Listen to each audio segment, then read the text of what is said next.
kalau orang menganggap diri bisa tidak stres, lalu hidupnya bebas dari stres sama sekali, dua kemungkinan. Sudah waktunya Anda pulang ke rahmatullah, kata orang Islam. Atau kedua, ada munafik yang paling besar. Atau tiga, Anda tidak baca Alkitab. Tidak baca Alkitab, lalu Anda lebih cocok ikut agama yang lain. Gitu. Jadi nggak gitu diajarkan Alkitab. Nah, apa sih namanya stres itu? Sampai nanti kita orang marah. Ya. Ciri-cirinya dulu deh. Sekali lagi, ada orang yang seringkali kalau stres susah tidur. Lapak, lepek, sampai istrinya ikut stres, suaminya ikut stres, akhirnya dulu dia saya bikin stres. Ya. Tapi lebih seru lagi, ada orang kata, aku tidak pernah stres. Pak, kalau saya sih tidak pernah stres. Saya ada ketawa aja dengan dia. Wah, Bapak tidak pernah stres. Iya, tapi Bapak menimbulkan stres pada istri dan anak. Orang yang mengatakan diri tidak pernah stres itu dia bikin orang lain stres. Karena dia tidak sadar dia bikin orang lain stres dan dia stres. Kedua, kalau stres itu sulit konsentrasi. Iki sopo, jenenge kula. Iya, itu sering kali gitu. Kalau stres ini, apalagi zaman pandemi ini, saya itu ingetin nama orang, biasanya ini kok lupa. Saya suruh tanya istri saya, sopo itu orang itu yang gini-gini, yang keriting itu. Lah, kamu kok lupa? Baru dikasih tahu, setengah jam, apa tadi aku tanya padamu? Nah, kamu lagi stres katanya. Apa sih yang kamu stres kan? Nah, ya aku khawatir kamu tuh kerjanya terlalu keras itu. Nah, lalu yang repot lagi, kalau stres emosi rapuh dan sulit dikendalikan, terutama marah. Terutama laki-laki ya. Kalau wanita tuh emosinya banyak yang bisa dia mainkan. Bisa nangis, bisa tertekan, bisa pahit, bisa ngomongin orang, bisa jealous. Kalau pria cuma bisa satu, marah. Kedua, marah. Ketiga, ya marah. Cuman itu yang bisanya pria. Pria itu primitif dalam emosi. Karena dilatih dari kecil untuk mengendalikan emosi. Akibat bukan mengendalikan. Menganggap itu tidak ada. Mengabaikan. Wanita lebih aman. Di dalam budaya Indonesia boleh nangis, boleh ini, dan sebagainya. Itulah pria membuat narasi. Wanita itu lebih emosional. Bukan. Wanita lebih cerdas secara emosi daripada pria. Itulah. Nah, macam-macam lagi. Ada yang larinya makan. Ciri-ciri stres itu, kita merasa ada satu yang nggak beres. Kita nggak bisa menunjukkan apa itu. Tapi aku tidak seperti biasa. Nah, tapi stres itu tidak selalu buruk. Nah, ini yang perlu kita kenali. Kita mau masuk lebih dalam ya. Kalau pendeta biasa mungkin berhenti di situ lalu cari Alkitab, udah jangan khawatir. Saya mengajak masuk ke ranah atau S1, saya belajar UGM dan konseling untuk remaja pemuda. Satu-satunya di Indonesia dan dosen, kamu nggak salah nih, hal ece-ece kan? Ya, Bu Bapak lihat.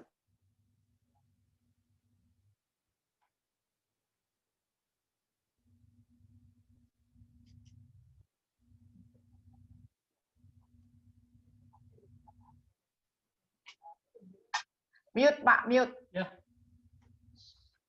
Ya, kita tunggu sebentar. Jangan stres kalau terputus-putus atas nama Republik Indonesia dan Telkom, IndiHome, dan kawan-kawan. Maklumlah negara kita masih semi primitif, gitu ya. Jadi putus-putus.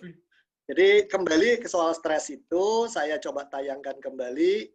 Jadi jangan dulu saya kalau Zoom langsung putus, wah stres. Sekarang udahlah, memang negaranya kayak gini, trimono lah, ya, diterima negara ini. Nah, jadi pertama-tama stres itu secara psikologis ada stres yang memang kita cari, kita inginkan, dan itu bagus, ya. Jadi ada stres yang tidak kita inginkan dan kita tidak sangka itu jadi muncul karena peristiwa yang kita muncul. Ada stres yang diinginkan, ada yang tidak. Misalnya stres yang tidak diinginkan kematian. Ya, bubar cinta sudah pacaran 7 tahun, diambil sama kakak cerita sendiri itu ya. Nganggur dadakan, PHK, atau tidak dihargai orang, itu tidak kita inginkan. Tapi ada stres yang diinginkan. Misalnya berlibur, saya suka naik gunung Himalaya. Mula-mula hanya untuk tantangan aja. Sebelum mati aku pengen sampai puncak, tapi nggak bisa ya, karena mahalnya. Masuk ke puncak itu harus istirahat 1 bulan, dibersihkan kita dari kuman, bayar itu 600 juta rupiah untuk ngetem di sana. Belum bayar ininya. Itu kalau nggak punya duit sekitar 300 juta ya nggak mungkin sampai ke atas lah ya. Tapi sampai di dekat atas sudah gitu ya. Nah, tapi kita lihat ketika berangkat itu mau tidak mau stres ya. Kita menyiapkan fisik, kita menyiapkan peralatan, menyiapkan pemandu, menyiapkan paspor, wah segala macam. Tapi itu stres yang kita inginkan, itu memberikan gairah. Jadi ada stres memberikan gairah, ada stres yang memang kita tidak mau. Ya. Nah, lalu stres itu ada yang kekurangan, ada yang kebanyakan. Kalau hidup nggak ada stres, misalnya saat ini ya, masalah gini, katakan JKI ini sekarang punya 10 pendeta yang kelasnya itu tidak kalah dengan Pak Niko gitu ya, dan semua sama Ibu Tina sangat sayang gitu, misalnya gitu ya. Lalu duit Ibu Tina nggak punya banyak, hanya 10 triliun nggak terpakai gitu ya, misalnya. Alhamdulillah kata orang Islam kalau sampai gitu. Lalu setelah itu JKI punya stadion di 10 kota Indonesia dan semua orang kepingin masuk ke situ. Semua berjalan lancar, tidak ada apa-apa, tidak ada masalah. Lama-lama bosan loh. Hati-hati dong. Jadi ini kadang-kadang kita menyadari ada 4 jenis stres. Stres pertama stres yang kita inginkan, tapi kalau kebanyakan ada tantangan berat dan tanggung jawab yang sangat sulit, itu memang jadi stres. Tapi kalau memadai, banyak stresnya, tapi yang memang diinginkan, itu jadi tantangan, membuat kita lebih baik, kita bekerja keras, kita bergairah. Kita bergairah. Ya. Saat ini istri saya bertanya, kamu tuh libur nih, jeda panjang ini kamu lebih gila ya.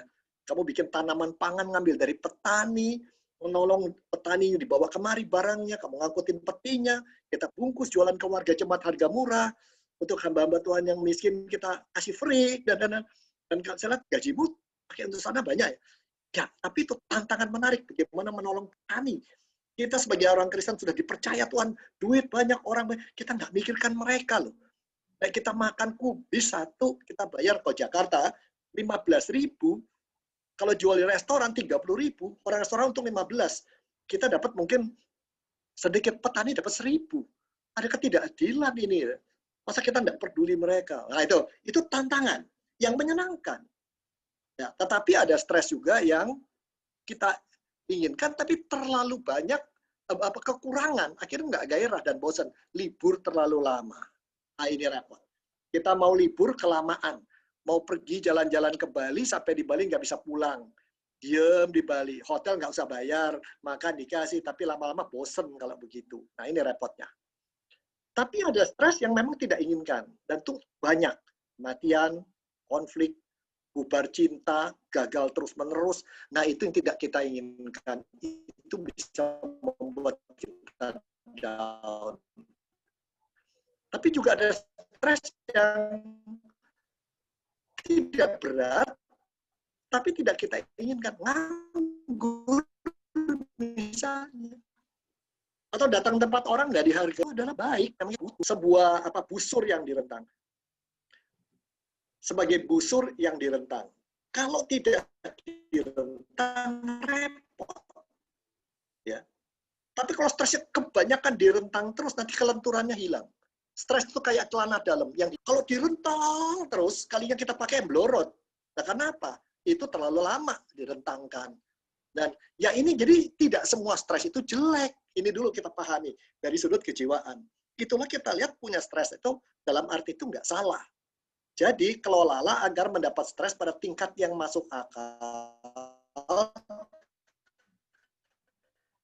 sehingga tetap kita bergairah waspada, bahkan tumbuh dari problem kita, perang di hati kita. Perang stres, pertama akui itu ada. Dan itu kita bisa hadapi. Ya. Khawatir, was itu wong Tuhan Yesus aja sebelum naik itu, sebelum ke Golgota di Getsemani gitu ya. Kelihatan sekali dia stres gitu ya. Itu bagian dari hidup manusia kita. Lalu sadari memang ada kesusahan dalam hidup, ada apa yang kita tidak inginkan, tapi awas, ada respon kita. Ada 2 orang yang kesusahan, yang satu menghadapi kesusahan itu dengan respon ini, yang satu responnya beda. Anda gagal cinta, ya. Anda gagal cinta. Yang satu, teman Anda gagal cinta. Yang satu, aku nggak mau kawin lagi deh. Ya, kalau gini wanita nggak bisa dipercaya, aku nggak mau kawin sama wanita. Loh, bisa mau kawin sama siapa? Mau si Bambang. Wong nama kamu Toto. Nah, itu ya, itu jadi. Tapi ada mengatakan, aku gagal kali ini. Jangan-jangan Tuhan siapkan istri yang lebih baik dari dia, gitu loh. Nah ini, mungkin Tuhan siapkan lebih istri lebih baik dan seperti itu. Nah ini sangat menarik, ya. Lalu dalam hidup ada yang memang hal yang memang tidak bisa dikendalikan. Itu kenyataan. Ya. Itu kenyataan ada yang tidak bisa kita kendalikan. Enggak semua yang kita mau tercapai. Ya, dalam nama Yesus kita minta kasih. Lalu Tuhan Yesus enak pakai nama aku untuk dapatkan lu. Kalau kamu mau ikut aku, tidak selalu perjalananmu ke tempat yang enak. Aku bisa bawa kamu naik gunung sampai kamu ketiduran. Bisa. Aku bisa bawa kamu naik kapal dengan gelombang tidur dan aku pura-pura tidur atau tidur benar sampai kamu bingung. Ada saat aku suruh kamu sendiri naik kapal, aku enggak melu. Atau nanti malam-malam aku datang. Memang Tuhan berikan itu gitu ya. Tetapi yang bisa kita kelola respon kita pada hal itu. Nah itu saudara, kadang-kadang kita tidak mengelola respon kita. Ya. Nah ini yang kita sadari ini ya. Saya pada satu hari, berapa minggu ini anak putri saya ini marah-marah terus. Wah rasanya mami saya hidup kembali. Dia tuh pintar masak anak ini. Padahal punya master dari Prastia Mulia Business School, salah satu yang terbaik. Pernah bekerja di bidang animasi yang paling top. Terlibat dalam pelayanan, tapi nggak di gereja saya. Nggak mau dia. Kalau aku terlibat di gereja papi, cilaka aku diperlakukan anak pendeta. Aku nggak mau. Aku mau diperlakukan sebagai wanita. Wanita usia 32. Jangan diperlakukan sebagai anak pendeta. Paling kesian, anak pendeta itu nasibnya berat katanya. Salah dibilang anak pendeta. Enggak salah. Oh, anak pendeta. Jadi dia bilang, aku mau jadi manusia normal. Anak Tuhan, bukan anak pendeta. Jadi dia aktif di gereja lain. Di Australia gitu, di Indonesia gitu. Nah ini sangat menarik gitu ya. Nah ini sangat menarik. Tapi satu titik dia masuk pelayanan, udah pekerjaan yang top dan lain-lain, dia tinggalkan gaji gede. Aku mau melayani Tuhan dengan cara yang tidak biasa. Masuk ke berikan beasiswa pada dunia pendidikan. Ketemu seorang wanita yang, waduh, ya cantik, ya pinter, ya kaya, ya punya ratusan triliun, ya katanya kira gitu, saya sih nggak percaya. Bikinlah satu yayasan, wah memang hebat. Begitu ada COVID ini, stop nomor, dia dan teman-temannya kena diberhentikan banyak, PHK. Sekarang dia jadi OTG, orang tanpa gawe, tanpa gaji. Wah, di rumah. Tapi dia mulai masak, bikin ini, bikin itu, lama-lama bikin kue, dia ini kan lama-lama jadi dagang kue, akhirnya dapur kami dikudeta. Seluruh dapur saya tidak bisa masak. Seluruh dia yang pegang semuanya. Jadi mau makan apa, permisi dulu sama dia. Terus meja makan dia itu. Tak kasih satu meja lagi, bisa dia atasi juga semuanya. Saudara, ini hati-hati ya. Ini lebih berbahaya dari ISIS dan dengan PKS. Cara menanganinya luar biasa. Tetapi sepanjang itu walaupun dia lakunya luar, marah-marah terus. Lalu saya bilang sama dia, kamu marah-marah kenapa? Ya, saya sih bangga lihat kamu bisa kerja dari bawah sampai hasil gitu ya. Jangan lupa nenekmu tuh dulu jadi kaya raya itu gara-gara seperti ini. Bikin tepung hun kue dari kacang hijau direndam. Ini saya bangga lihat itu. Ya tetapi papi kalau cuci piring tidak rapi. Kalau gini, semua dimarahin. Saya lihat, ini apa ya? Saya pengen berespon marah lagi. Tapi saya pikir, ini anak jangan-jangan lagi bingung ini, lagi frustrasi, tidak biasa kerja berjam-jam, non-stop ngulek lah ini, masak ini. Kalau di kantor kan anak bisa ngobrol dulu, SMS dulu, sekarang harus benar-benar kayak kuli gitu ya. Walaupun penghasilan tidak kecil gitu. Lalu saya ketawa, kalau saya ikut marah, nggak ada gunanya toh. Malah saya doakan Tuhan, Tuhan lagi ngajar dia ini. Bahwa sebagian besar rakyat Indonesia hidup dengan kerja keras, tidak seenak kita. Jadi saya mau saya akan gunakan bahasa positif ya. Nah, dan kita mengakui kalau mau ngakui bahwa saya juga stres dengan orang kayak gitu, dimarahin dulu pagi siang sore malam. Tetapi kalau kita salah respon, akibatnya lebih buruk. Jadi ada masalah, ada respon kita, itu harus dibedakan. Jangan bilang, wong dia begitu masa aku diam aja? Aku bapak, masa baru dalam bau tidur bang? Ini cucian piring kok sabunnya dicampur sama Fem. Loh, padahal nyuci bukan saya, bukan apa-apa. Lalu kamu lihat dulu dong, siapa punya itu. Nah, kalau gitu kan nggak nyelesaikan. Paling saya tanya, nah itu bukan bapakmu, mungkin tanya orang lain juga. Ya siapa kalau bukan papa? Nah itu kan. Nah itu. Biasa orang berkata, kalau dia gonggong, ya saya gonggong balik. Kalau dia nyubit balik. Loh. Saya nggak mau gitu. Saya nggak mau ditentukan oleh perilakumu dan keadaan. Saya anak Tuhan, saya punya kemampuan memilih. Dalam nama Kristus. Kalau itu saya bilang, dalam nama Kristus kita punya kemampuan memilih, saudara. Selama kita bersama Kristus. Selama Roh Kudus ada di dalam hati Anda dan saya. Kita punya kemampuan memilih. Dan memilih sesuai yang Roh Kudus inginkan. Bukan kita inginkan. Ya, ini mesti kita sadari. Kita bisa memilih kalau Roh Kudus dalam diri kita dan kita betul-betul peluk dia. Ini dulu, ya. Nah, di dalam saat stres justru saat Tuhan menunjukkan kita bahwa kita bisa berbeda dari orang lain. Orang lain stres nangis, dia malah puji Tuhan. Dan kita akui kalau dari Mazmur, aku butuh Tuhan. Supaya aku bisa berikan respon yang baik. Aku butuh Tuhan dan aku ingin mengalami kuasa Tuhan. Membuka cakrawalaku, melihat lebih lanjut. Ya, dan ini saya cerita sedikit deh ya, boleh ya. Nenek istri saya sebenarnya tante saya, nenek saudara sepupu kakek saya, pada tahun 1942, anaknya 11, dia janda. Ya, dia 11, jadi jangan percaya sama laki-laki ya. Kesimpulan, kalau kasih anak 3 aja, kalau dia mati lebih gampang. Kalau 11 ngurusnya repot. Nah, dapat 11, beras tidak ada zaman itu. Ubi tidak ada, singkong tidak ada. Anak 11 kasih makan apa? Dia bingung. Sisa yang ada di rumah dia cuma kacang hijau, banyak kacang hijau. Maka sekarung kacang hijau di tengah putusasaan, Tuhan tolong saya, Roh Kudus bantu saya, gitu ya. Lalu dia angkat kacang hijau, masukkan ke bak mandi, direndam. Udah 2 hari melembung, dia kupas satu-satu. Jadi kayak tepung buang itu. Setelah itu campur sama tepung vanila, dia jemur, dia ulek. Itu dikasih makan anak-anaknya. Sekarang namanya tepung hun kue. Saudara, ini pabriknya sudah generasi kelima dan berada, penjualannya, outletnya ada di 10 negara barangkali ada. Ini sampai generasi kelima.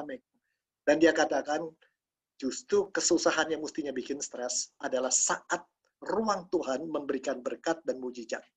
Kalau kita siap. Kalau kita siap. Ya. Saudara, riset yang saya dapatkan ini, saya gembira dengan warga jemaat mengatakan, ini periode ini adalah berkat Tuhan, bukan kutuk. Bahwa ini benar kesalahan manusia, unsur benar. Tapi ini saat berkat dicurahkan. Kalau kita siap. Ya. Nah, ini pilihan. Mau stres atau siap. Nah, kalau orang nggak bisa tuh, stres bisa jadi marah-marah. Nah, ini dulu. Ya, bagaimana kemarahan dengan stres? Apa hubungannya? Seorang filsuf bernama Aristoteles mengatakan bahwa stres dan marah adalah perasaan yang setiap orang normal pasti pernah alami. Nah, ini orang barat kan begitu. Kalau orang timur, oh, itu kendalikan, lupakan, redam. Tidak.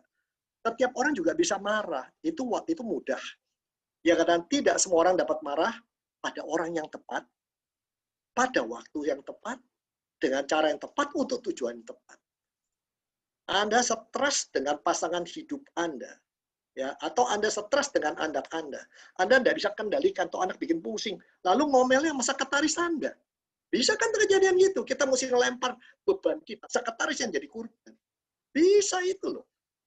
Saya pernah melihat seorang juragan sangat sayang sama anak buahnya. Dari awal dia perusahaan tuh masih paling waktu itu 50 juta. Dia sering tanya, Pak, mesti bikin apa? Kamu bikin gini. Sekarang 189 miliar penghasilan dia per tahun. Dia punya satu anak muda yang menemani dia sampai top leader. Seakan-akan dia ini sekarang asisten. Lalu seringkali orang tuh bicara sama saya, dia wanita. Pak, menurut Bapak dengan kita punya penghasilan ini, mesti dilakukan. Ya, sisa uang tuh dibagi. Aset berapa persen, dolar berapa persen, rupiah berapa persen, di benda berapa persen, lalu kemudian satu lagi saya usulkan mata uang RRC, Yuan, Renminbi. Sekarang kita bagi risiko. Kalau ini naik, ini turun, masih bisa disimbangkan gitu. Nah, karena itu ketika bosnya udah punya duit banyak, mau bikin yang aneh-aneh, dia stop. Akhirnya bosnya nggak suka sama dia. Sebenarnya stresnya si bos bukan dengan dia. Kalau saya lihat.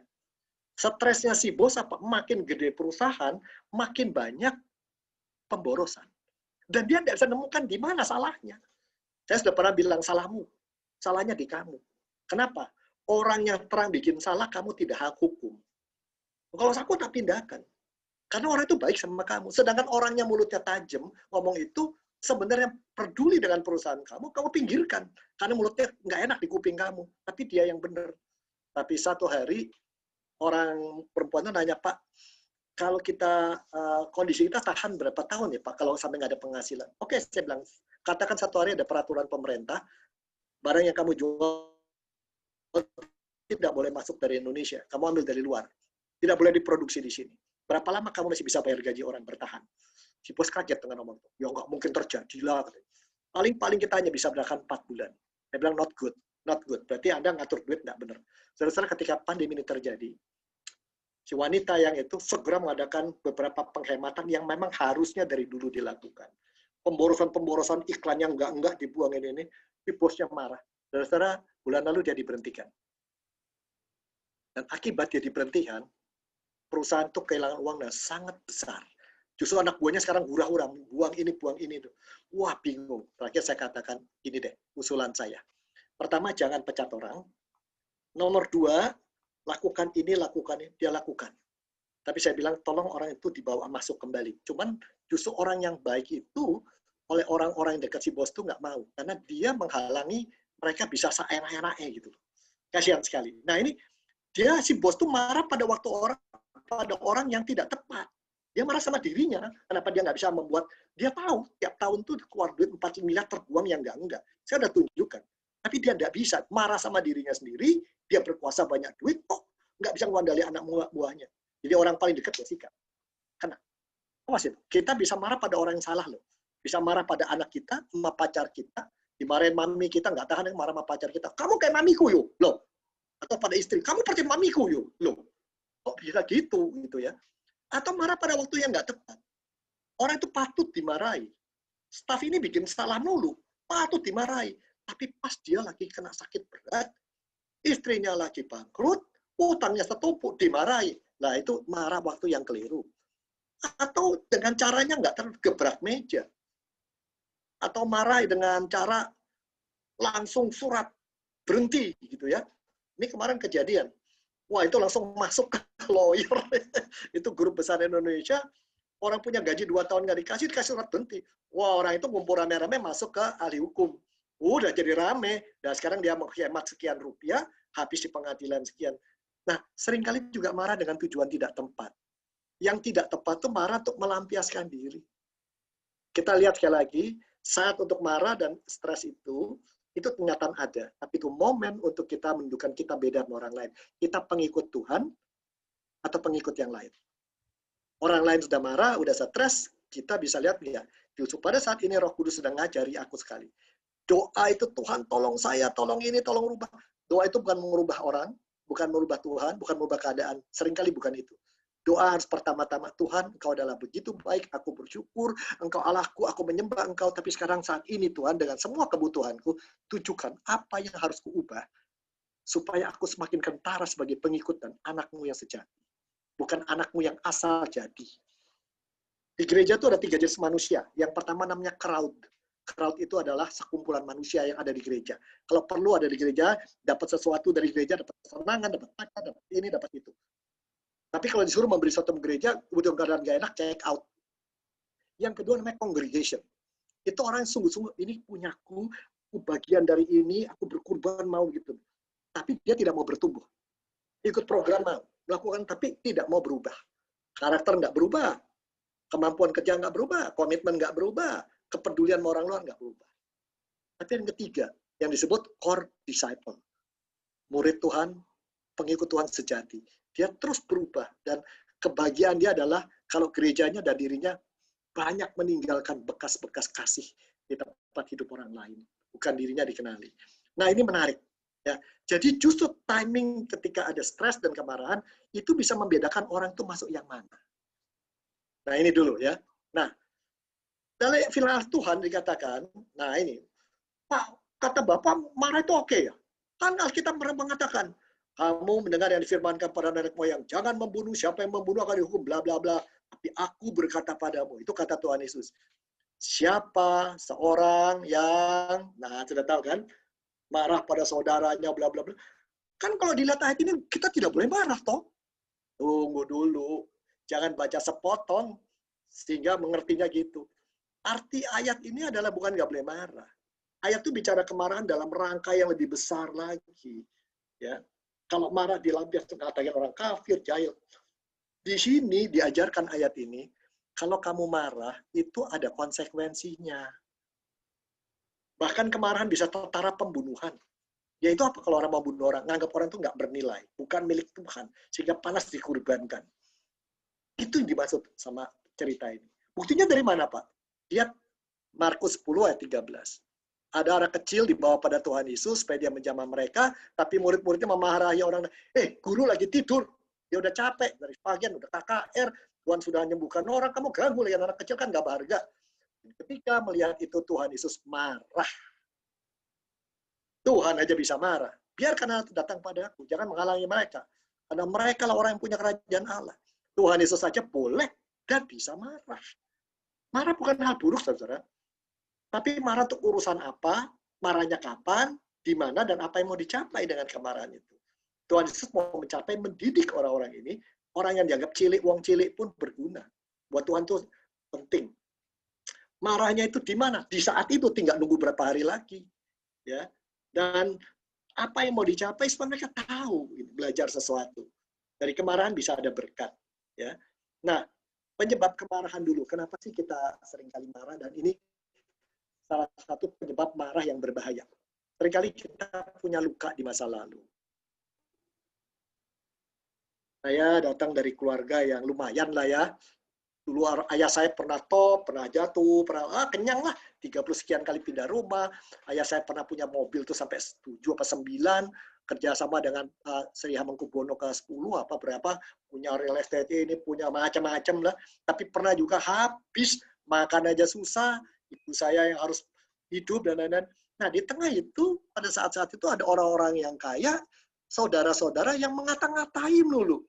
Sejak itu saya nggak suka dengan perempuan yang pakai anting gede, bibir merah gede, pakai pelamir di mukanya, pakai dempul segala macam, persis kayak satu orang yang begituin saya. Bayangkan kalau lagi Natal, semua saudara sepupu 40 orang disalami, kalau saya tidak. Kalau semua tanya, kamu main piano, kamu main gitar. Kalau Robi paling bisa mainnya apa? Paling bisanya main tongklak, ya, mainnya anak kampung, selalu dikata-katai saya. Saudara-saudara, akibatnya ketika saya jadi pendeta pertama, begitu dia majelis jemaat ada satu wanita kayak gitu, belum apa-apa saya tidak suka sama dia. Dan kalau dia mau ngomong apa, dan memang orang itu aneh gitu ya. Setiap yang ngomong, saya maunya marah. Lalu saya bilang, Tuhan, kok saya hambamu, saya dipenuhi roh kemarahan pada orang itu, apa yang salah? Tolong saya akui Tuhan, saya nggak suka dengan orang itu. Satu waktu orang itu datang ke saya, Pak Pendeta, saya minta maaf nih, saya perlu curhat, ada masalah di keluarga. Dia cerita tentang anaknya mati satu, mati lalu. Dia cerita persoalan dengan suaminya. Dan hari itu saya penuh dengan rasa kasihan. Oh Tuhan, kenapa saya ini kok menghakimi bahwa orang ini gini-gini. Sejak itu, gak lama Tuhan perkenalkan saya dengan orang sangat kaya, juga punya masalah berat. Lalu saya pikir, Tuhan sedang membongkar saya. Bahwa saya terluka dulu oleh perilaku orang kaya, sehingga saya tidak suka dengan orang kaya. Sekarang Tuhan menolong saya melihat orang kaya pun adalah seringkali Tuhan berikan pada saya untuk layani. Saya tidak boleh membeda-bedakan. Sejak itu saya terbebas dengan luka itu. Seringkali kita marah itu karena luka, saudara-saudara. Bisa juga karena ada stres yang berlebihan dan berkepanjangan. Anda punya ibu yang sakit terus-terusan. Bandel lagi udah sakit terusan. Dia punya diabetes, makannya permen lulu lagi sama coklat, sama kue tart. Udah dikasih tahu, Anda pertahanan, tapi lama-lama kan bisa meledak juga. Anda bisa meledak dia, meledaknya pada orang lain. Itu problemnya. Atau bisa juga marah terjadi karena ada rasa bersalah. Anda mendidik anak dengan cara yang keliru. Akhirnya anaknya jadi masalah, rumah tangganya masalah. Kita rasa bersalah, lalu marah. Marahnya kemana? Mungkin ke si anak itu, mungkin ke tempat lain. Atau ketakutan. Atau kita menyangkali ada masalah. Padahal masalah itu nyata. Sehingga ternyata timbul kemarahan besar. Atau kita pernah dipermalukan, sehingga marah, ini kurang ajar. Atau ada ketidakadilan. Semua orang naik pangkat, saya yang kerja mati-matian tidak naik pangkat. Ya, dan lain. Sehingga kita timbul marah. Atau kita kehilangan sesuatu. Kemarahan yang besar. Kemarahan itu sebenarnya cuma satu, protes terhadap kenyataan hidup. Kalau mau jujur, satu protes pada Tuhan. Boleh. Kalau hubungan kita sama dekat Tuhan, boleh. Ini nggak adil, Tuhan. Ayub pun melakukan itu, kan. Saya nggak ngerti, Tuhan. Tapi pada satu hari mungkin Tuhan ajarkan tugasmu bukan untuk mengerti. Nggak semua hal bisa dimengerti. Tugasmu untuk patuh dan belajar dan terima berkat dari situ. Nah, jenis kemarahan macam-macam. Nah, ini kita perlu kenal nih. Ada kemarahan kronis. Lama dipendam ya. Anda punya gaji 10 juta. Istri tidak kerja. Istri Anda baik, sayang Anda, sayang. Tapi satu, Dia juga sayang mukanya, beli segala bibir merahnya itu tiap bulan beli lipstik 700.000. Pelamirnya dan lain-lain itu, dempul dan lain-lain 5 juta. Gaji 10 juta, 6 juta habis buat pelamir ya, untuk tampilan dia. Anda udah diomongin, nggak mau nurut, akhirnya Anda, aduh, nahan marah, itu kronis. Lama dipendam, itu satu hari bisa meledak. Satu hari Anda punya anak gadis, umurnya masuk umur 14 tahun, kayak maminya, meledaknya bisa gede loh. Bisa. Awas loh, awas nih. Ya. Semua yang ada satu yang nggak beres. Ini harapan Anda, ini kenyataan gitu, dan Anda nggak bisa terima. Anda simpan, udahlah, disimpan, di pura-pura nggak ada. Satu hari meledak, itu danger. Yang kedua, kemarahan pasif. Ini gak benar, tapi ya sudah, saya mau bisa apa? Saya anak Tuhan, terima aja. Dah terima aja, pasrah aja, nyangkali ada masalah. Itu nanti makan diri, kita bisa sakit. Secara psikologis kita yang sakit. Lalu ada kemarahan tujukan pada diri sendiri, ya. Karena kita ada orang yang gak benar dari kecil. Orang tua bilang, kamu tuh, bapakmu tuh kayak kamu tuh kayak bapakmu, kayak kalong, pulang malam. Si bapak bilang, mana kamu kayak mamamu, kayak bebek, kalau ngomong wek. Lalu si anaknya, Tuhan saya tidak berharga, saya silang baster antara kalong dan bebek, mati aja aku. Gitu. Nanti kalau kawin, punya bisnisnya hancur, nah itu aku kalau sama bebek bisa apa? Nah itu marah, karena aku goblok ngambil bisnis ini. Bisa. Tapi juga kemarahan yang menghakimi orang lain. Wah dasar dia gitu, dasar kok pendeta gitu, kok mau majelis gini, kok pimpin. Bisa. Tapi juga ada kemarahan yang spontan, meledak, dan bisa menjadi kekerasan. Ini yang tidak ini. Jadi kemarahan macam-macam. Hati-hati ya. Jadi memendam itu nggak bagus. Itu menyangkali. Jadi gimana dong? Kemarahan yang wajar adalah wajar aja kalau ada kebenaran dipelintir. Waktu kita pendek banyak contoh ayat Alkitab ya. Kebenaran di twist itu ya. Wah itu dibohongi kasusnya Daud ya. Dengan Batsheba. Kalau Nabi Nathan marah ya jujur aja memang benar. Atau ibadah yang salah, rumah ibadah dijadikan tempat dagang. Tuhan Yesus saja bisa ngamuk di sana. Ya. Dan ketika orang tidak bersalah dijadikan kurban, itu orang marah wajar. Anak Tuhan marah untuk hal itu wajar. Atau rumah Tuhan dicemari, itu wajar saja. Wajar aja. Ya, ya ini harus kita sadari. Dan ada kewajaran wajar dan boleh tepat. Cuman caranya, kapannya, tujuannya apa? Memuaskan dirimu atau apa? Jadi gimana mengelola kemarahan, saudara? Saya masih punya waktu dikit lagi. Pertama, kenali memang adanya kemarahan dan kita akui Tuhan, aku ini sedang marah Tuhan. Aku nggak tahu tapi aku marah. Aku akuilah. Napasku deg-degan, panas badan, saya nggak tahan. Lalu sebabnya apa ya? Tuhan tunjukkan aku. Sebabnya karena diriku, aku nggak mencapai apa yang kuinginkan, atau memang ada ketidakadilan, atau apa Tuhan? Aku akui. Jadi nomor satu di depan Tuhan harus kita mengakui. Saudara, Tuhan bukan hanya disembah. Tuhan adalah bagaikan Bapak yang begitu mengasihi kita. Seperti mama yang pengen anaknya meluk dia dan ngobrol. Jadi kita mesti ngobrol. Jadi bukan datang hanya minta. Kalau itu bukan Tuhan. Kita jadikan dia adalah sebagai tukang dagang. Kalau aku kasih yang bagus, ya kasih yang bagus. Enggak, bukan tim. Lalu kita akui juga, Tuhan, dari kemarahan ini dan stres ini, saya mungkin punya warisan racun dari masa kecil. Luka masa kecil. Kebencian, kepahitan. Tuhan tunjukkan saya, dan jangan itu. Ya, roh itu Tuhan kendalikan. Saya tahu kuasa Kristus dan Roh Kudus bisa menyetop itu. Itu saya minta tolong Tuhan. Supaya saya kenali racun. Saudara, sebenarnya kemarahan yang kita alami dan stres, itu adalah alat kita bisa mengenal lebih lanjut. Masih ada parut-parut luka-luka masa lalu, luka batin yang kita belum selesai atau tidak. Yang keempat, kita berani belajar mengakui perasaan diri dengan jujur. Aku takut ya Tuhan. Aku was-was ya Tuhan. Aku merasa tidak berdaya ya Tuhan. Aku bingung ya Tuhan. Mbok ngomong aja. Tuhan mengerti kok. Dan Tuhan senang kalau anak-anaknya begitu. Lalu belajar mengungkapkan perasaan dengan cara yang bijak. Tuhan, saya akan ngomong sama orang itu, Tuhan pimpin lidah saya. Dan kenali tanda-tanda fisik kehadiran kemarahan. Bibir kering, tangan udah begini, kita sudah pengen melotot, itu tandanya ya. Dan kita harus ingatkan diri. Tuhan tolong saya mengatasi perasaan yang salah. Gunakan saat ini supaya saya bisa memuliakan Tuhan. Saudara, ini dulu dari saya. Lebihnya mari kita tanya jawab. Kalau Anda punya 4 jam, saya ladeni 4 jam. Kalau saya tidak bisa jawab, saya panggil istri saya. Dia yang psikolog. Dia orang yang jarang marah. Kalau sekalinya marah, saya takut. Karena kalau dia marah, dia akan kasih saya nasi campur baygon. Kata dia begitu. Sambil ketawa. Oke, saya stop dulu di sini. Jadi sekali lagi, saya ringkaskan. Dalam kehidupan ada kondisi yang membuat kita stres atau marah. Itu Tuhan izinkan terjadi. Perjalanan bersama Tuhan bisa di lembah yang gelap, di laut, di gunung, di gua.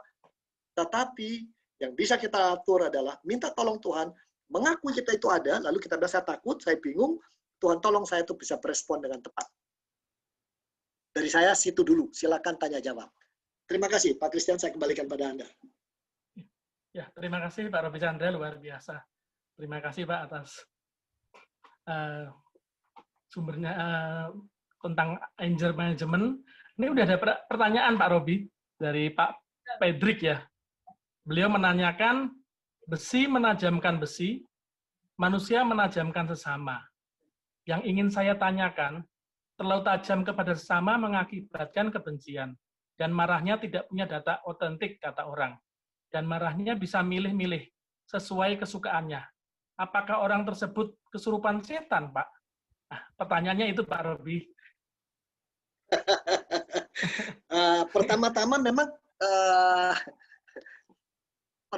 memang paling besar berat ini orang Asia ini dari kecil kita nggak biasa diajar mengungkapkan perasaan dengan terbuka ya. Kita kalau orang Tionghoa jaga muka, mempermalukan muka orang di luar.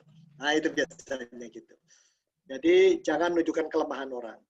Lalu kalau orang Jawa juga gitu, jangan ngomong A atau B, kita ya bukan A, bukan B, ya A juga, ya B juga, gitu ya. Itu tipe orang Asia. Karena itu kita nggak pernah jujur dengan perasaan kita. Kecuali kalau udah keterlaluan kita meledak.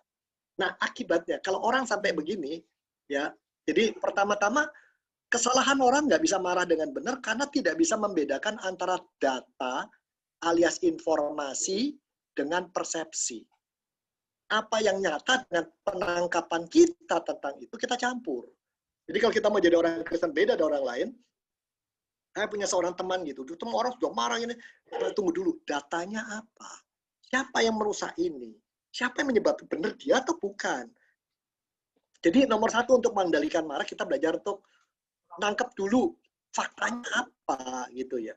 Benerkah memang sengaja atau gimana? Itu satu. Tapi yang kedua adalah ada orang yang memang kalau marah ngomong pakai bahasa racun di bibir ya. Kayak cambuk di bibir atau pedang di bibir. Ada orang seperti itu. Lalu marahnya juga bisa milih-milih. Ya, sesuai kesukaannya. Ini bukan kesurupan setan. Bukan kesurupan setan. Berarti ada kemungkinan tadi. Dia punya kemarahan terpendam yang sudah lama dia tidak pernah selesaikan. Atau gambar diri yang keliru. Batin yang besar. Rasa tidak aman yang besar. Ya, rasa tidak aman yang besar. Jadi kita mesti sadari ini. Orang itu punya luka yang selesai. Di dalam diri dia masih ada roh lain yang berkuasa. Tugas kita mendoakan. Tugas kita mendoakan dia. Ya. Dan menjadi orang yang bisa dipercaya dia lalu ngomong, Anda tahu nggak dampak daripada cara marah Anda gitu. Gimana cara Anda? Gimana? Nah ini harus kita akui itu memang ada orang-orang seperti itu. Nah kalau dibilang besi lawan besi, pedang lawan pedang, menajamkan pedang dan lain-lain, itu konteksnya enggak seperti itu ya. Konteksnya bukan soal marah. Ya kalau marah bukan demikian. Jadi orang seperti itu bukan kesurupan setan, tapi mungkin ada roh lain di dalam diri dia yang dia tidak sadari. Ya. Lalu kemudian kalau marah tuh kalau pas kita lapar, nah kita mesti kenal itu. Nah, ada orang yang gampang marah kalau lapar. Nah, saya punya dugaan orang itu saya belajarin. Saya juga tipe begitu dulu ya. Saya dulu tipe begitu. Saya mencegah diri saya terlalu lapar. Jadi kalau marah itu lapar, kenapa? Karena pada waktu lapar, kadar gula di darah Anda turun. Ya, turun sekali. Akibatnya kadar gula yang diperlukan dan oksigen untuk otak segala macam berkurang. Akibatnya kayak itu kontrol diri Anda turun semua. Jadi ini yang kita sadari pengaruh fisik besar loh. Dia sebagai orang Kristen harus jaga kesehatan dengan serius. olahraga teratur, bawa naik sepeda kemana-mana, karena itu penting. Kan itu penting. Kalau tubuh dalam jiwa yang sehat, tubuh sehat ada jiwa yang sehat. Seringkali kita melalaikan itu. Oh, sebentar, sabar jangan marah kalau anjing saya menggonggong, dia senang juga dengerin beginian kok. Mereka kasih tahu anak-anak kalau ada anjing ribut tenangkan. Tapi anjing saya marah, dia marah karena satu. Manusia kenapa nggak ngomong sama saya dalam bahasa saya gitu kata dia. Nah ini itu ya. Nah berikutnya lagi, saya mau bertanya bagaimana menghadapi orang yang kalau marah memberikan silent treatment pada orang. Ya dia nyimpen kemarahannya ya. Itu kayak dia marah cuman dia nggak bisa ungkapkan. Ya. Nah ngadepin orang kayak gitu gimana? Saya punya teman seperti itu. Nah kalau mau jujur istri saya model kayak gitu. Mula-mula terus terang waktu pacaran tuh frustrasi bener ya. Mendadak kok dia nggak romantis seperti biasa. Diem aja. Ajak makan, yuk makan keluar. Yuk makan tuh diem. Saya bikin salah apa kamu? Enggak. Saya ada yang kamu cemburu? Enggak. Apa sih ini persoalannya? Ulek nggak beres juga. Akhirnya kita frustrasi. Kalau kamu ngomong aku pulang. Terus dia diem. Keluar air mata. Saya nggak tega. Ya, saya tanya dulu. Saya bikin salah apa? Sebab kalau kamu diam, itu nggak nolong. Saya nggak bisa memperbaiki diri. Kalau kamu menjadi berkat, mau ngomong lah. Ya satu. Aku dengar maka teman-teman kamu naik motor dulu. Bertiga, adu cepat kira-kira 110 km per jam. Di jalanan yang panjangnya 10 km. Bener nggak? Bener.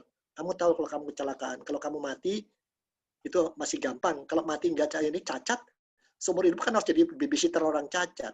Dan kamu menderita. Saya diam. Waduh, ternyata di balik kemarahan itu ada saya mengganggu dia tanpa saya sadar. Kadang-kadang kita tidak sadari tindakan kita, kata-kata kita, pilihan kita menyusahkan orang lain. Nah, orang seperti itu, dia bagus kan, nggak meledak, kita mesti ajak ngomong. Dan jangan percaya, oh ajak ngomong pasti dia ngomong. Enggak, coba berkali-kali. Itu jawaban saya untuk pertanyaan yang tadi. Nah, ada lagi pertanyaan 3 dan 4. Diajak ngomong lah. Dengan cara yang dia mau dan waktu yang tepat, saat yang tepat begitu ya. Nah, poin 3 dan 4 masalah pengakuan.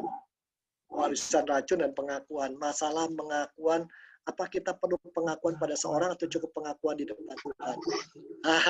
Mulai depan Tuhan dulu, saudaraku. Ya, itu nggak gampang. Tapi pengakuan depan Tuhan nggak cukup.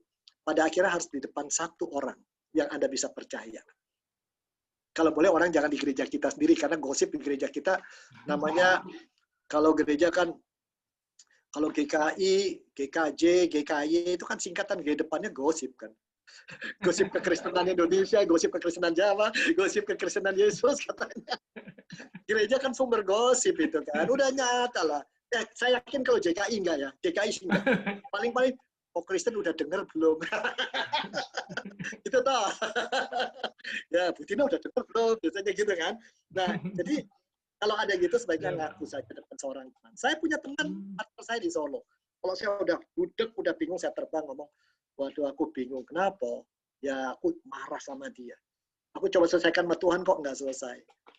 Nah itu, begitu kita mengungkapkan lego. Kenapa? Ketika ada kemarahan itu masuk ke dalam hati kita dan pikiran kita. Kalau kita tidak proses, itu masuk lebih dalam lagi. Sampai kita tidak kenali, tapi dia menguasai kita. Roh lain bisa masuk melalui itu. Tapi kalau kita akui, kita nggak repot mengurusi itu, menjaga di dalam terus. Itu sudah dilepas. Jadi awas ya, sesuatu yang disimpan, luka, marah, membuat energi kita separuh simpan di dalam, capek. Kita nggak bisa memuliakan Tuhan cukup. Ya, jujur ini ya. Nah, kalau marah gara-gara minta pendapat orang lain, akhirnya ini pendapatnya di ini. Ya, nah itu cuma satu contohnya. Ya, milih orang yang salah. Ya udah tahu gitu kan, minta mau makan apa ya. Pokoknya ini. Nah udah tahu orangnya gitu, lama-lama ya jangan minta sama dia. Ya. Gimana mengajar anak-anak manajemen pada anak-anak di bawah 10 tahun? Nah kita mulai mengatakan, kalau kamu marah bukan kamu jelek. Nah seringkali orang tua mengatakan, jelek ya kamu marah. Nggak boleh. Kita mulai mengatakan, marah itu oke. Cuman kalau kamu marah gitu dampaknya apa ya? Orang sedih apa enggak? Kalau pikir dia senang apa enggak? Kita ngajak mikir. Marah is oke, tapi belajar marah yang baik. Belajar marah yang baik. Itu jawaban saya. Ya. Oke. Ya. Terima kasih, Pak. Mungkin ada lagi, Bapak Ibu, nih kita masih ada waktu.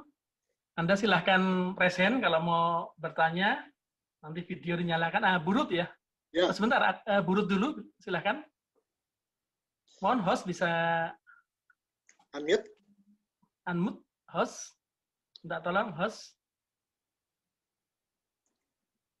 Silahkan Bu Ruth.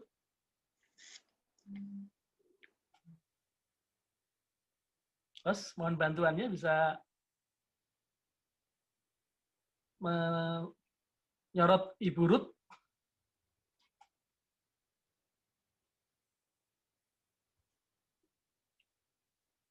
Minta tolong host.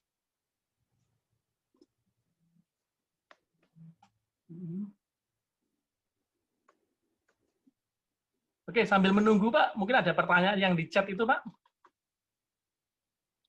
Oke. Bagaimana mengetahui penyebab orang marah? Orang yang marah. Ya, itu tidak mudah, tergantung dia sama kita hubungannya kayak apa. Ya. Tapi kalau kita seperti Sida Ethiopia itu datangnya Filipus, kita jalan dulu di samping dia, membuat dia nyaman dengan kehadiran kita, lalu mulai bertanya, kalau dia udah nyaman, boleh aku lihat kamu marah gitu, kenapa ya? Wah, tentunya gini-gini loh. Oke, tanya lagi. Nanti lama-lama satu hari dia rasa nyaman sama kita, dia bisa sharing. Jadi nggak bisa cepat yang kayak begitu. Ya.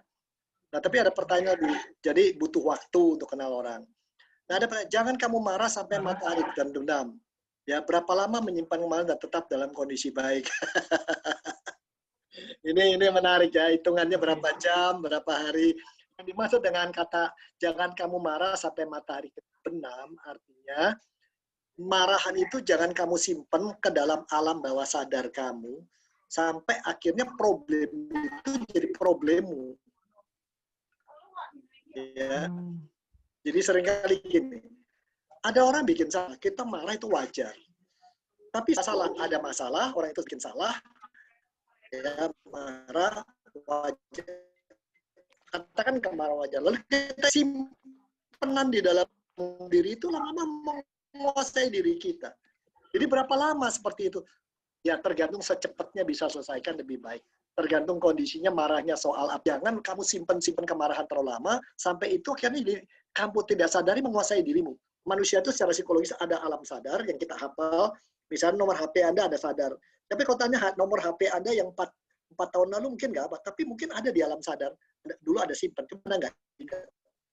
Dan satu hari, oh iya dulu nomorku sekian, rumahku sekian. Nah, itu di dalam diri itu, kesimpan banyak itu yang berbahaya. Ya.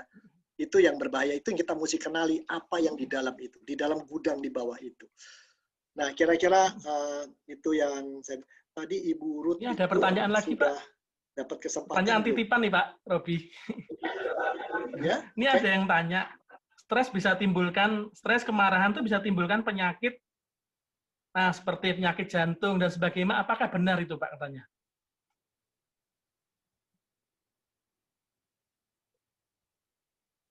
Badan, dan ketiga itu mau tidak mau ya kayak wadah ada cairannya karbol atau susu atau pasti ada bekasnya, mempengaruhi. Jadi sebagai contoh, orang yang banyak stres sudah ditemukan oleh ilmuwan, orang yang banyak stres kemungkinan sakit MAH tinggi sekali. Ya, sakit MAH tinggi sekali. Ya, itu mesti kita sadari. Lalu orang yang gampang marah itu kalau kita akan segera periksa apakah persoalan dia dengan tekanan darah tinggi atau hormon. Kelainan hormon juga bisa menimbulkan itu.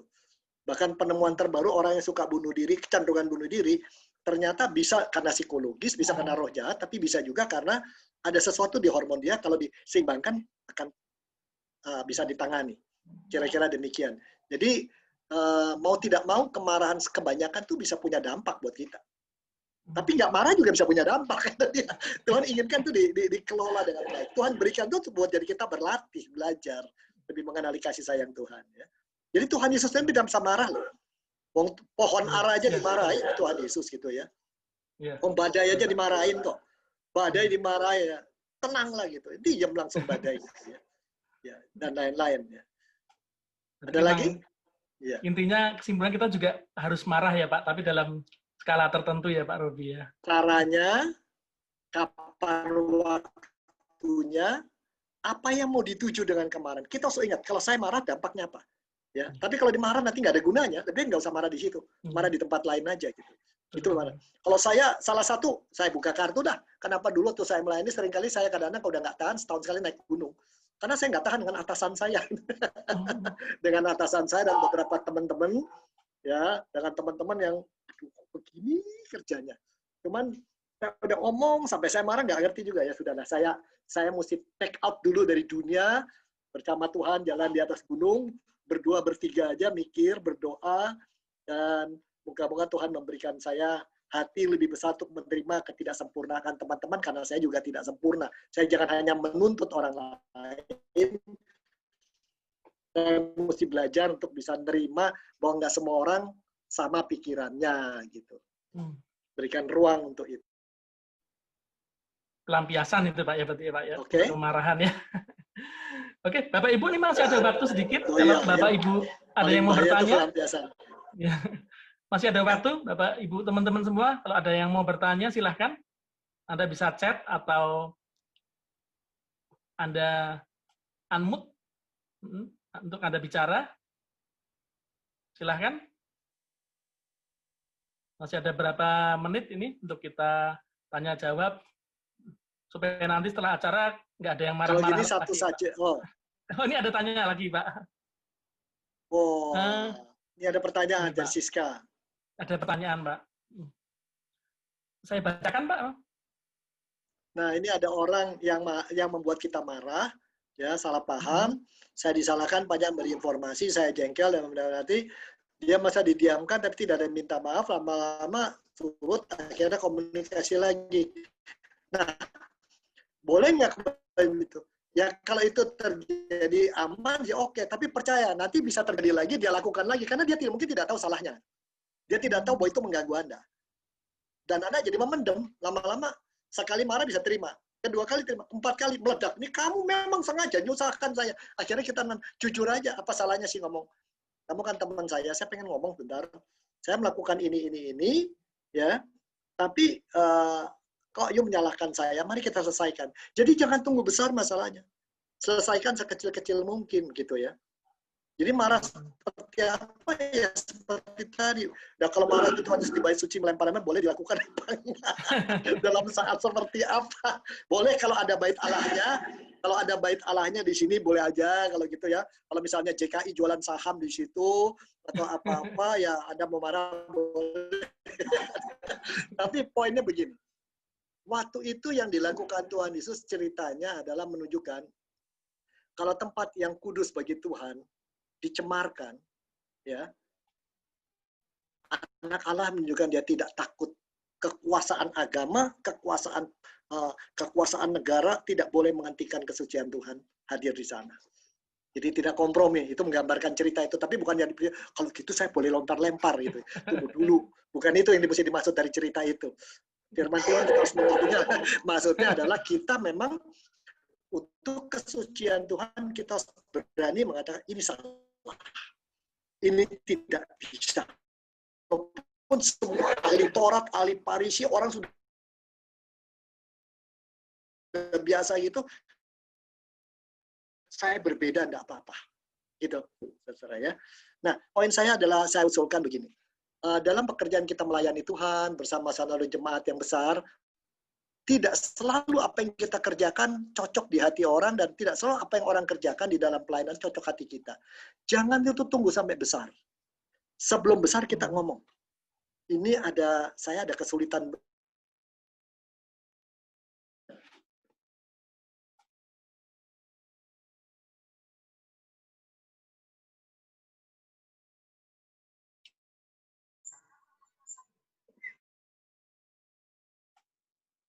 Saya ada masalah dengan apa yang terjadi ini. Jadi jangan bilang, kamu kenapa bikin gitu? Enggak. Saya ada masalah dengan apa yang kamu lakukan. Saya ada masalah dengan apa yang orang putuskan. Jadi yang punya, kita ambil tanggung jawabnya di kita. Ya, kamu misalnya gosip orang. Kita jangan bilang, kok kamu gosip? Saya marah. Bukan gitu. Temanku, saya pengen bicara sedikit. Benar nggak sih kamu gosip kemarin? Kalau benar kenapa kata dia? Gini, saya ada masalah dengan itu. Saya merasa marah. Dan saya bicara padamu. Kenapa saya marah? Karena ini. Gosip itu merusak. Dan saya marah, dan saya ngomong-ngomong di belakang, saya ngomong di depan kamu. Nah, apakah kamu tahu konsekuensi? Jadi kita akui depan dia, kita marah, lalu tanya sama dia, kamu tahu nggak konsekuensinya dengan tindakanmu? Kalau dia katakan, aku tahu mau apa kamu? Ya sudah. Saya sampai di sini bagian saya, tapi menurut pendapat saya itu bukan cara Kristiani yang baik.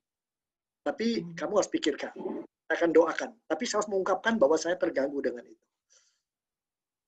Sampaikan, saya terganggu dengan itu. Saya dengan istri saya kadang-kadang begitu. Sayang, bukumu tuh ribuan. Dan aku yakin nggak semua kau butuh. Kamu sibuk, sekarang kamu udah pensiun, tak bawa bukunya ke bawah, 100, pilih yang mau disimpan, mana dikasih orang terus. Tapi lama-lama kok numpuk, udah 1-2 bulan terus di sana.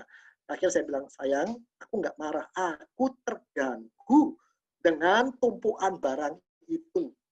Dan ternyata kamu lebih banyak memegang handphonemu ketimbang memegang suamimu. Nah, itu tambahan repot. Nanti kalau hari Hanafi yang memegang aku, kan kamu jadi problem. Jadi, karena itu aku terganggu dengan caramu itu. Bisakah kamu mengadakan perubahan?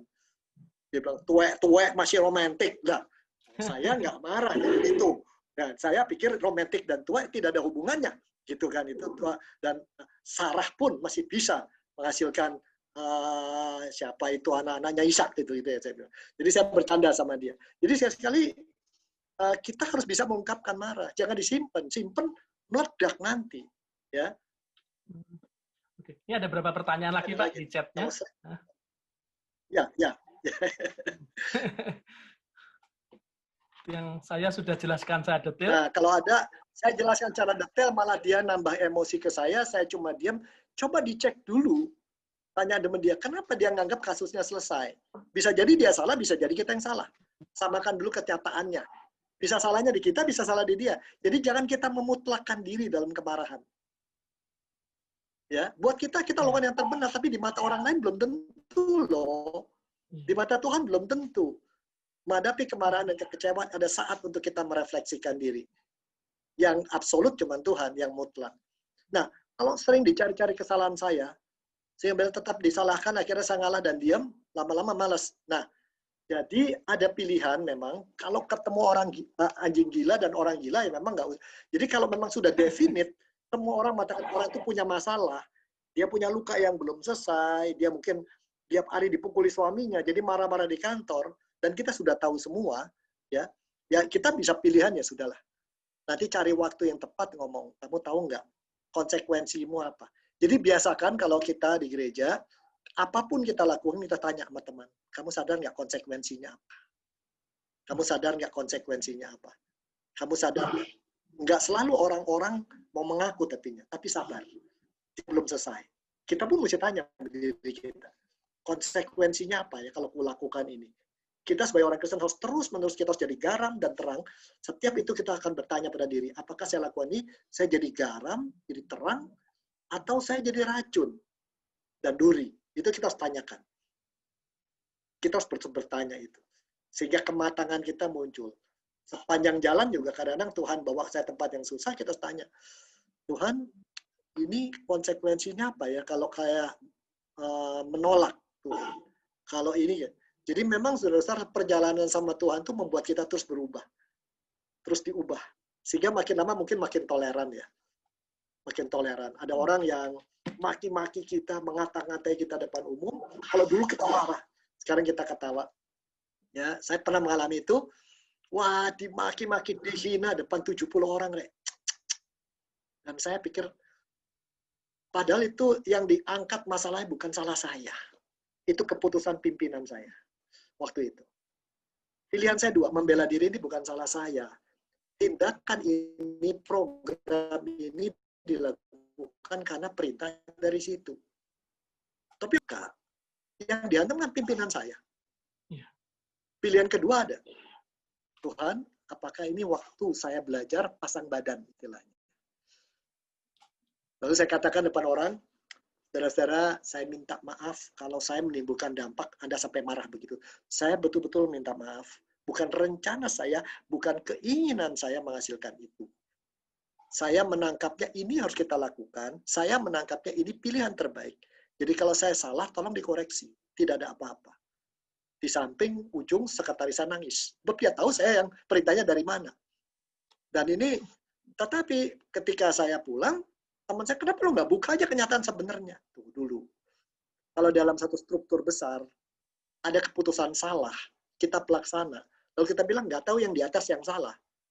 Nanti semua orang jadi mempertanyakan kita semua tuh dipimpin orang bodoh apa orang pintar, gitu kan? Dan pimpinan bisa salah. Kita sebagai anak buah harus bisa pasang badan. Dan saya bilang, saya sedih lihat Bapak dimaki orang, dikata sampai sekarang. Masih ada yang salah paham, sampai sekarang tuh legendanya dia bikin kegoblokan, bikin. Tetapi, saya katakan pada sekretaris saya, Tuhan Yesus menerima itu loh. Saya kan cuma abdi. Saya harus melakukan yang Tuhan Yesus lakukan. Apa yang saya peroleh? Sekretaris itu menjadi sahabat baik. Dia bilang, ini inspirasi. Yang kedua, istri saya, aku bangga pada kamu. Yang ketiga, atasan saya diam, sorry loh, kejadian seperti ini. Kayak tenaga sales, kita jualan barang, barangnya jelek. Jangan kita bilang, memang barangnya jelek ya. Sorry Pak, mungkin saya kurang baik servisnya. Kita tuh terima. Dan itu perjalanan menambah hidup kita, mengurangi ego kita. Ya. Jadi, lalu gimana? Ada pertanyaan yang terakhir. Pertanyaan terakhir ya Pak. Bagaimana efektif self defense menghadapi kemarahan orang lain? Atau diam dulu mendengar. Yang pertama-tama, biar dia marah dulu kita dengar. Lalu kita pikirkan, ini dia dapat datanya benar apa enggak? Ada yang ngompori apa enggak? Ngasih data yang salah. Ada konsekuensi enggak? Kadang-kadang data dia sepotong, tapi memang konsekuensi sesuatu, dia butuh tempat untuk melampiaskan. Ada. Butuh tempat untuk melampiaskan. Nah, tergantung kita pada waktu milih. Oke, silakan lampiaskan ke saya. Tapi artinya, poinnya dari semua ini satu. Dalam berhubungan sama orang lain, jangan biarkan orang lain dan keadaan menguasai diri kita. Kita boleh memilih respon. Selama Roh Kudus dalam diri Anda, kita bisa memilih respon. Dalam cerita tadi saya dihantam begitu ramai, itu nggak enak banget itu. Saya tahu kalau saya nggak bela diri, rusak ini semua nama saya. Tapi kalau saya bela diri, ada yang lebih besar rusak. Saya memilih nama saya yang rusak. Dan pada itu saya berdoa. Tuhan, kalau saya pilihan saya benar, restui, pilih saya. Oh, ternyata setelah itu jadi punya teman-teman baik yang datang, jarang yang seperti melakukan itu. Biasanya orang dan kamu bisa buktikan kamu nggak salah. Ya, tapi saya bilang kalau itu konsekuensinya besar. Jadi kalau orang maki-maki kita, lihat dulu ya, biarkan, ya terima kasih kamu ngomong seadanya, sejujurnya. Ya, kalau kamu marah sama saya terima, ya. Nanti kita ngomong lagi ya. Begitu aja. Itu terbaik barangkali. Kita pulang, dia udah reda, emosinya kurang, cari waktu untuk ngomong lagi. Kita jelaskan itu. Belum tentu dia terima, tapi at least kita sudah memilih. Pilihan di tangan kita. Tanggung jawab di tangan kita. Tanggung jawab memilih dan meminta Roh Kudus memilih buat kita. Ya, dia bisa tumbuh karena kita lakukan. Jadi jangan memilih sekadar melampiaskan, orang nggak tumbuh. Terima kasih. Ya, oke Pak Robi Chandra. Terima kasih banyak nih Pak. Satu catatan terakhir. Kalau ini ada pesan untuk kami Pak. Yang harus ya ada satu. Ya, satu hal yang marah. Hati-hati kalau marah yang pertama. Marah sama siapa juga boleh. Paling hati-hati marah sama mertua. Itu paling repot. Itu hati-hati. Ya, dan kalau mertua marah itu harus hati-hati. Dari semua interaksi yang paling penting adalah bagaimana menghadapi mertua. Itulah Musa berhasil karena punya mertua yang baik. Pasangan hidup masih bisa dikendalikan barangkali. Kalau mertua luar biasa, saudara. Tapi kalau punya dapat mertua hubungannya baik, ada diberkati. Selain orang tua. Amin, Mbak. Amin. Ini dulu satu ya. Nah, yang kedua bagaimana? Nah, biasakanlah di jemaat di mana Anda berada, apapun yang terjadi, kita tahu nggak konsekuensinya apa dengan pilihan tadi. Entah marah atau muji, ngangkatkan orang, mutasikan orang, atau kita bentuk, kita tanya konsekuensinya apa ya? Apakah memuliakan Tuhan, menjadi inspirasi, atau membuat kita nggak ada bedanya sama orang bukan pengikut Kristus, bukan anak Tuhan. Gitu. Selalu lihat dari sudut itu saja. Sama Bu. Ya, yuk kita berdoa ya. Tuhan terima kasih. Engkau sudah mengajarkan banyak hal yang baru untuk kami pelajari malam ini. Biar apa yang kami pelajari hari ini Tuhan, untuk membuat kami menjadi makin bijaksana. Ajari Tuhan kami, untuk kami boleh terus kami melangkah di dalam melakukan akan semua perintah yang Tuhan perintahkan untuk hidup kami. Agar kami, hidup kami ke depan Tuhan, kami menjadi orang-orang yang bijaksana. Terima kasih Tuhan. Malam hari ini kami bersyukur Engkau memberkati Pak Robi dengan semua pelayanannya, Engkau memberkati seluruh keluarganya Tuhan. Dan kami tahu berkat yang terbaik itu akan turun atas kami semua yang ada di tempat ini. Terima kasih Tuhan, sisa malam hari ini untuk kemuliaan nama-Mu, berikan kami mimpi yang indah, berikan kami mimpi yang dari Tuhan, supaya hidup kami makin berkobar di hadapan-Mu Tuhan. Terima kasih Tuhan. Dalam nama Yesus kami berdoa dan bersyukur. Amin.